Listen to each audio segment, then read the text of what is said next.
Unfortunately, it's been necessary for me to re-record the first half hour of the lab that we had yesterday, the online review session.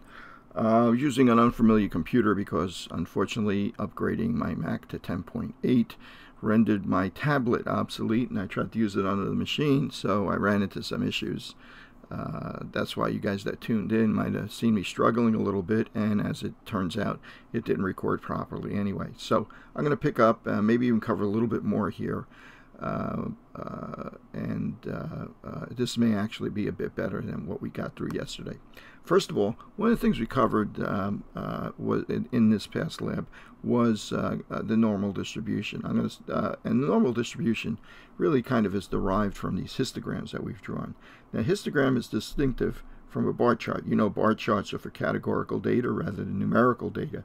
So it might be for male or female. In this case, we have 4 males and 5. The height of the bar represents the frequency or the number of people, 4 males, 5 females. You'll notice there's a separation because it's not a continuous scale. It's either males or females. When you look at histograms or normal distributions, you're going to see it's a continuous scale, and the bars are typically attached to each other. This might represent from 40 to 50 years. Next one might represent 50 to 60 years old. And so a person would be continuous and move from one to the other. This is one of the ways we might display histograms. Histogram is a collection of data. As you see up there, in this one, we have people that are between 100 and 109 pounds. I guess this would be weights. There are 3 people that fall into that category. You can see them from the data up here. 3 people that fall into the category. Well, actually more. There's 8 people that fall into the category between 110 pounds and 119 pounds. These people right here. There are, and so on and so forth, 120 and 130 and so on and so forth. You'll notice that this is the tallest bar. That would be our mode. Now, if I asked you to figure out which of these, where the median was in here, well, gee, you'd say to yourself, well, that's the middle value. So how many do we have total? We have 20, 23, and 6. We have 29 people here. So the 15th person, or the middle person, is the one that's going to be the median. So which bar is the median? Well, we have 3 people here. We have 8 people here. That's 11. So we haven't reached the 15th person yet. So that means that the 15th person is going to be in this tall bar here. So the median would be between 100 and 120, 129 pounds. It would be in this bar here. If I were looking to calculate probabilities, if we randomly took someone from this population, what's the probability that he would weigh less than 109 pounds? Well, the probability would be 3 out of the total 29 people that are in this distribution. Okay, similarly, what's the probability it would be less than 119 pounds? Well, it would be 11 here over the 29 people in the total population. If I asked you, for instance, well, given that the person weighs less than 119 pounds, in other words, given that he's only in these 2 bars, only can be in these 2 bars, what's the probability that he's under 109? Well, in that case, we have a conditional probability. The first condition is given that he's got to be less than 119 pounds, right? And the probability we're looking for is what's the probability he's less than 109. So in that case, we'd have 3 people out of 11 people, not out of the total 29 people, right? So keep in mind that's how we're going to look at conditional probabilities. Okay, so at any rate, a histogram, when you look at a large population of normally distributed data, this histogram is going to form a bell-shaped curve. Okay, and you'll notice that these bars are continuous. There's no spaces between them because everybody's going to fit into one of these. Okay, and you'll also notice that when we get, if it's a truly normal distribution, it's not only bell-shaped, but it's symmetrical. Okay, and that's going to be important to us because we're going to be using that to help us understand the data quite a bit more. Again, difference between histogram and bar charts. Just as an aside, many different kind of bar charts also. You could have male or female. You could have different kinds of nominal data, hair color, so on and so forth. I also like to put out you can have a candy bar chart as another kind of bar chart. Or there's, of course, the ubiquitous sushi bar chart, candy bar chart, the whiskey bar chart, candy bar chart, and, of course, the ubiquitous sushi bar chart. Okay, so A stem and leaf plot is very similar to a histogram, except they were popular when we didn't have computers that were capable of graphics very easily. So with this kind of chart, the same data that we have here is broken up into groups of hundreds, 110s, 120s, 130s, 140s, and you'll see that the person that's 100 is represented by a 0, the 205 is represented by 5s, so we add a digit for each person that fits into that range, 110, 120s, and so on and so forth. If you look at this sideways, it looks very much like the normal distribution, the histogram, and like a normal distribution as we've drawn it before. Of course, we've discussed box plots, and in box plots, where these whiskers, the bottom of these whiskers represents the minimum value. The top of this whisker, this particular whisker, represents the highest value.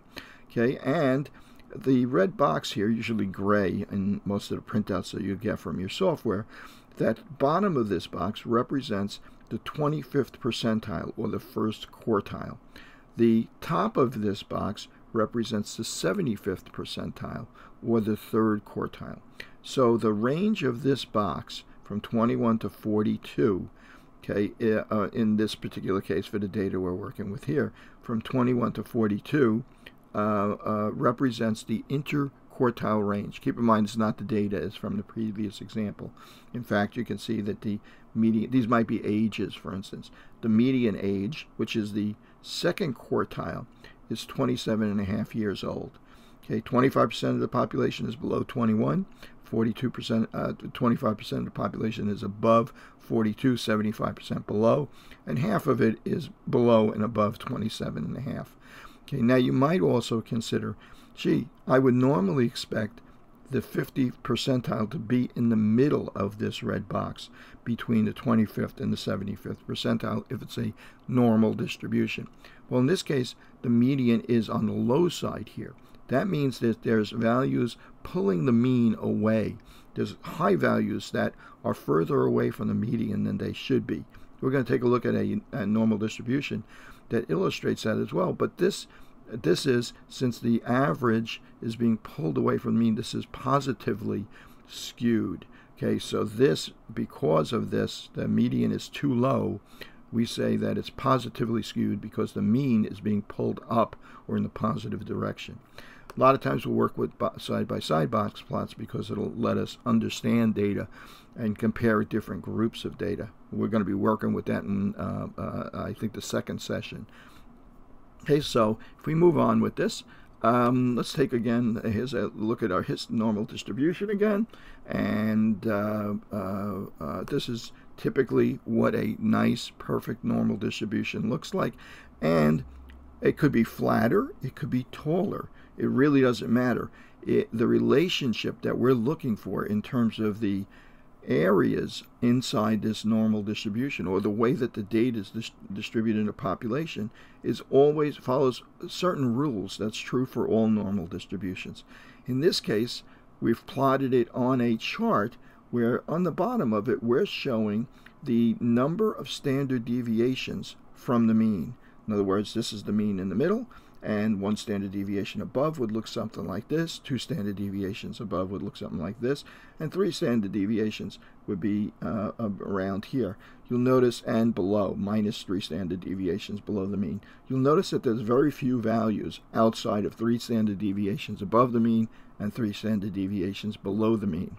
Okay, now keep in mind that that's a standard normal distribution. You can have distributions that are not normal. These distributions are bimodal, for instance.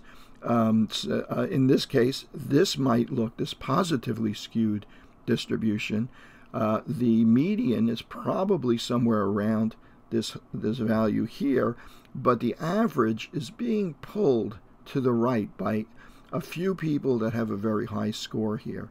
Similarly, a negative skew, and this would look like, our box plot would look similar to the one that we just looked at before, where the median was too low, where the median was well below where the average and these extra data would be up on the top of the bar chart.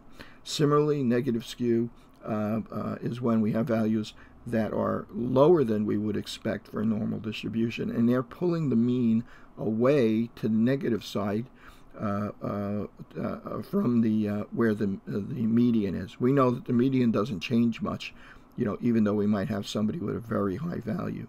For instance, if we talk about salaries, if we have a room full of students who are making $30,000, $40,000 a year, and someone comes in that joins us that's a professional athlete, and he's going back to night school or something like that, and he's making $1 million a year, we know that the median value for salary in the class is not going to change much, but the average value is going to change quite a bit. It's going to be pulled to the right by that fellow, median staying the same.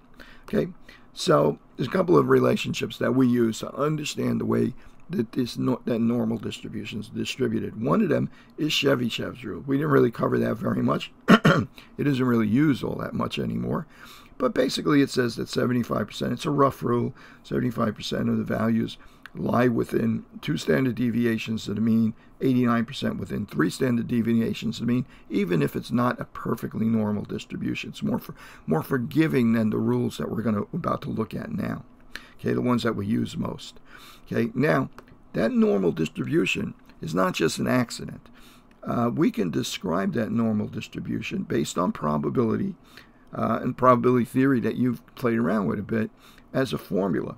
Okay, and if it's a mathematical formula, we can actually do calculations that help us understand where the data is located or how the data is distributed. Okay, one of the things that we derive from this formula is that we can predict how this data is distributed in terms of standard deviations from the mean. Okay, the empirical rule tells us that approximately 68% of a population is between 1 standard deviation below and 1 standard deviation above the mean. 95% of the population is between 2 standard deviations above and below and 2 standard deviations above. And finally, 99.7, or almost all of the population, is between 3 standard deviations below and 3 standard deviations above.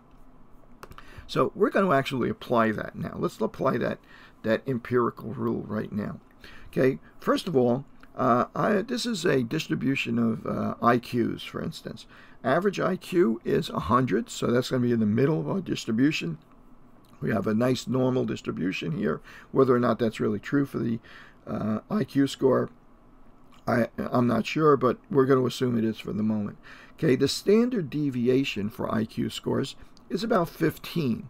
Okay, again, that's an estimate. I'm not sure what it really is these days, but we're going to work with 15. So sigma, remember sigma is the Greek letter sigma. I wrote it out rather than drew it because I didn't have it quickly available to me here. So sigma is equal to 15. Mu, or the mean, is equal to 100. Now, I want to point out that whenever I use mu, that kind of U shape, or sigma, to denote something, I'm talking about a value that represents the entire population. That's called a parameter. Okay, mu, sigma, Greek letters, parameter, or the entire population. In the future, when we're dealing with samples for the most part, which is going to be almost all of what we're really going to work with in real life, we're going to describe the mean as x bar, or x with a bar over the top of it, and the standard deviation is just simply S or SD instead of the Greek letters. So we have parameters represent the population. We have statistics represent samples. Okay, so for this moment, I'm going to say that this is a population. Okay, so mean is 100, and the standard deviation is 15. So now I'm going to move up here, and I'm going to take a look at this particular distribution. Well, where is 1 standard deviation above 100? Well, it's going to be 115 is going to be 1 standard deviation. If you have a score of 130, you're 2 standard deviations above the mean. If you have a score of 85, you're 1 standard deviation below. If you have a score of 70, you're 2 standard deviations below, right? 2 times 30 below the mean, which is 100.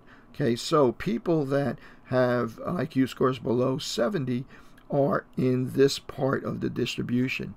Since this represents the the proportion of the way that the distribution is spread out, or the entire represents the entire 100% of people in that population, we know that the area below 70 represents the percentage of people that score below 70. So you can look at that two ways. You can look at that as the number of people that score below 70, or you can look at it also as the probability that if you picked one individual out from this population, that they would have an IQ score below 70. And you'll notice that 100 is right in the middle. So the probability that we would pick out an individual whose IQ score is more than 100 would be 50%, half of this distribution.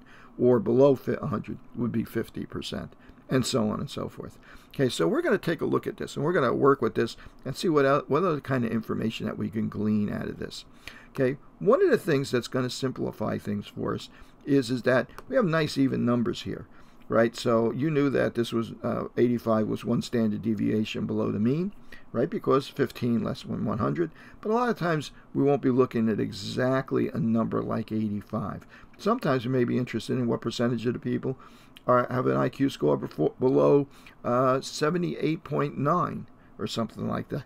Okay, we may have applications like that. So really all we're doing to find out the number of standard deviations is we're taking the value that we're interested in, like 85, subtracting it from 100, the mean, okay, to give us minus 15, dividing it by the standard deviation to figure out how many standard deviations that represents, and that would be minus 15 over 15 is minus 1. So that 85 would represent a standard deviation of minus 1. When the numbers are a little bit more complicated, you can always fall back on this formula, which says, okay, these number of standard deviations, from now on we're going to call that the z-score, is equal to x, the value we're interested in, minus the mean, 85 minus the mean, over 15, minus 15 over 15, z-score of minus 1. 130 would have been 130 minus 100, which is 30, divided by 15, a z-score of plus 2. Okay, and we're going to take a look at that as we go on. So now, let's take a look at that normal distribution that we're working with. Let's say for a moment that I am interested in knowing what the percentage of people, let's see if I can't find it here, I'm interested in knowing what the percentage of people that have an IQ score above 120 is. So I calculate my z-score at number of standard deviations, okay, and I say to myself, let's see, well, before I do that, I'm going to go back a second. I'm going to take a look at this way. Okay, let's say I'm interested in knowing what percentage of people have a z-score, say above, let's say above 115. Okay, well, how am I going to figure that out? I'm interested in this area in here, the percentage of people that are above 115. Well, one of the things that I do know, I'm going to drag this over here between minus 1 standard deviation and plus 1 standard deviation. Okay, one of the things I do know is that 68% of the population is between 1 standard deviation below and 1 standard deviation above.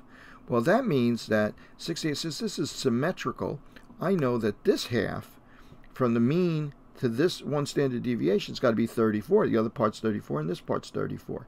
So that would leave 50%, that would leave 16% of the population that has a IQ score above 115 using our empirical rule.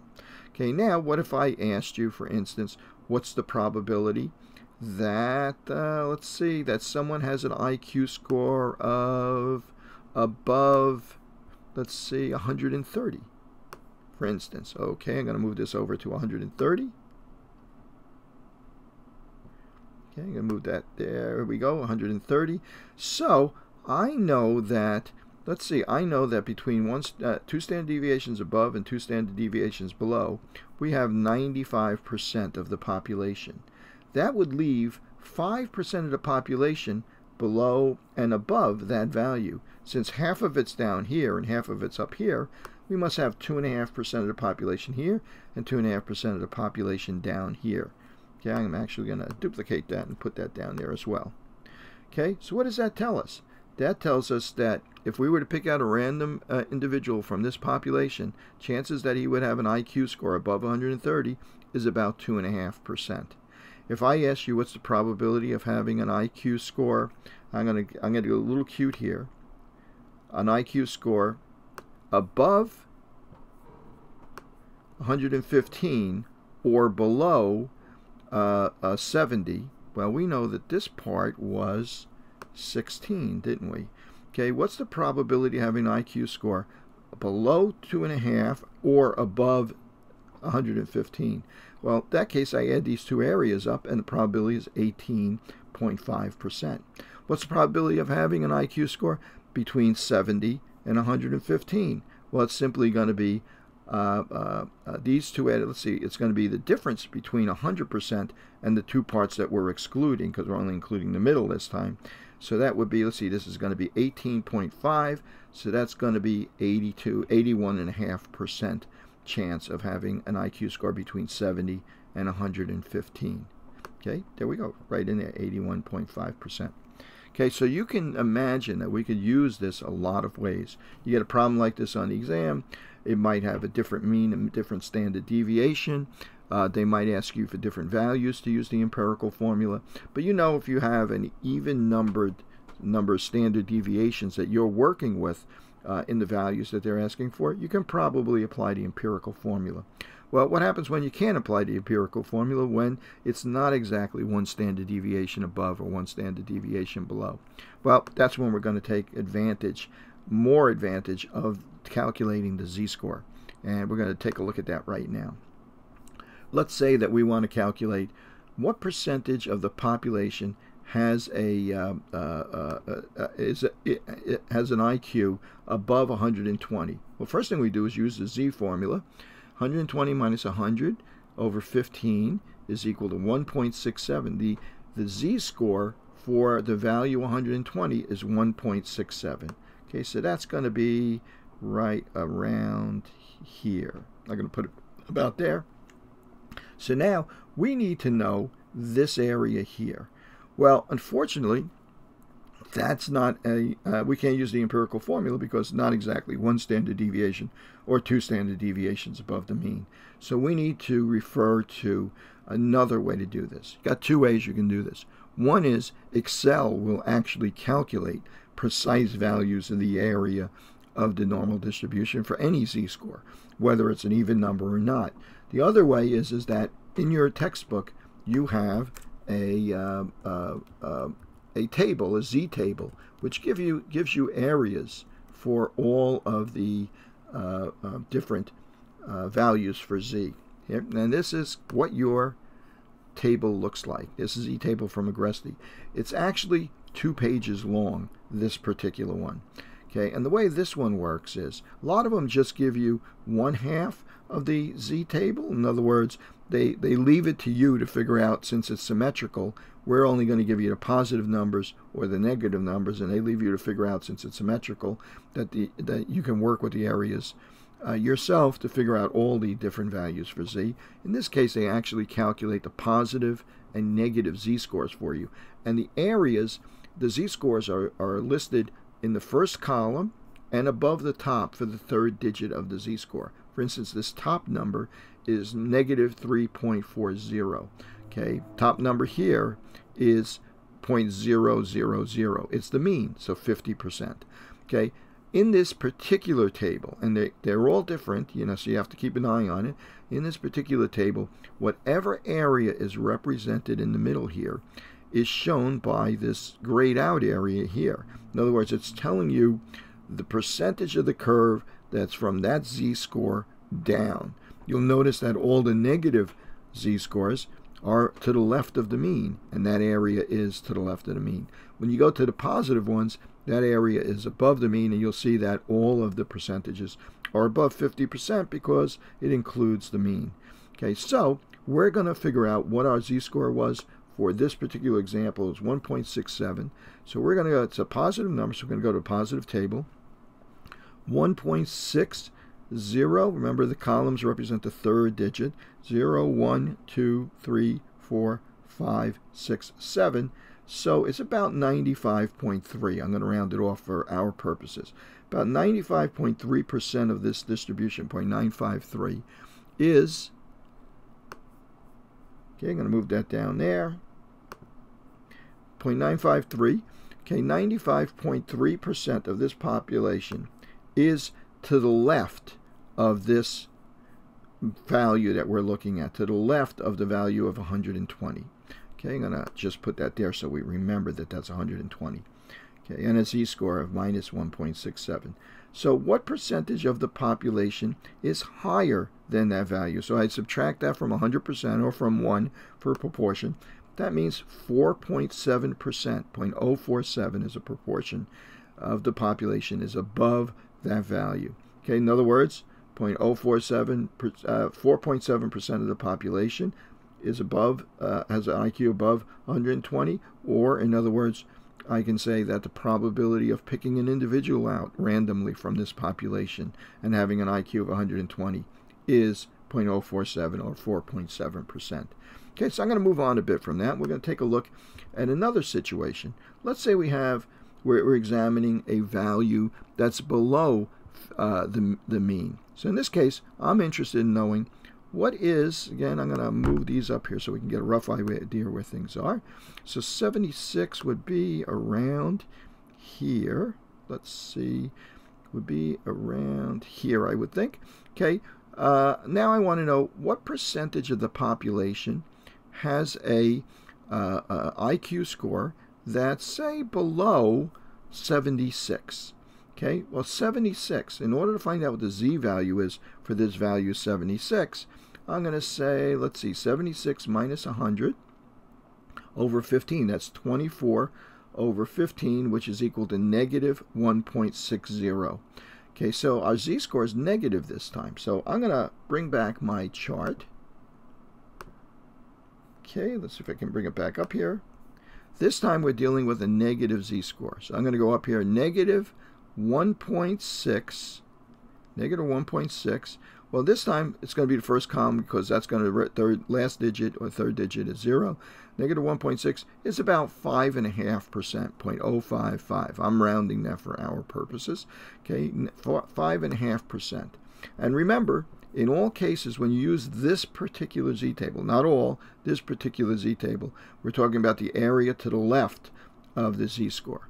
Okay, so I'm going to go over here, and that's going to represent 5.5% of the population.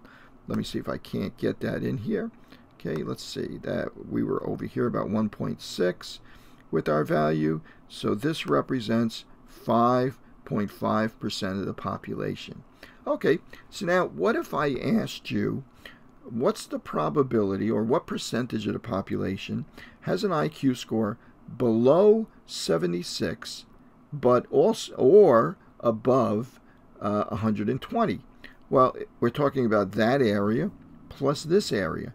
So that would be represented by, let's say what we would get there. In that case, we're adding 0.047 and 0.055, and we get 0.102. Okay, so that would mean that the probability that they would have a value below this or above this is about 10%, or actually 10.2%. What if I asked you, what's the probability that someone might have an IQ score between 76 and 120? Well, in that case, you'd say, well, I know what these areas are, right?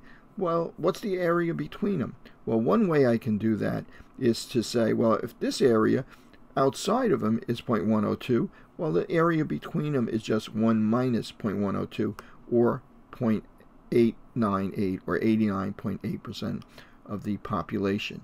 Probability that you would pick an individual out from this population, they would have an IQ score between 76 and 120, is 89.8. There's a lot of ways to skin a cat here. Another way that you could have done this is to say, well, the probability that we would have a z-score, a value below 120, remember when we calculated that before? Right, what did we say that was? Below 120? Let me see if I can't find it again. We said it was 95.3. Okay, and I'm going to go back here.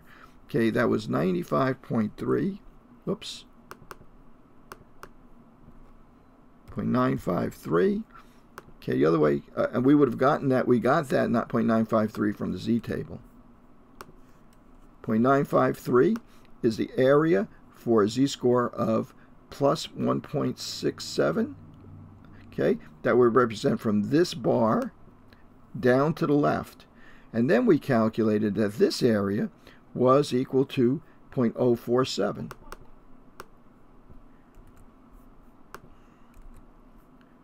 Okay, that area is 0.047. So if I asked you what area is between 120 and 76, another way you could have done that was to say 0.953 minus 0.047, and you would have wound up with basically the same answer. Okay, so there's more than one way to skin a cat. Whoops, I'm sorry. Did I meant, actually it's, oops, let me try that again. That area was 0.055, right? So 0.953 minus 0.055, right, would have been 0.898, which is the area that we found in here. Okay, I'm going to change that to 0.898. Okay, that's the area that's just between these two. Okay, 0.953 is everything that's to the left of this bar from our z table. Okay, so as you can see, there's a lot of ways that you can do this.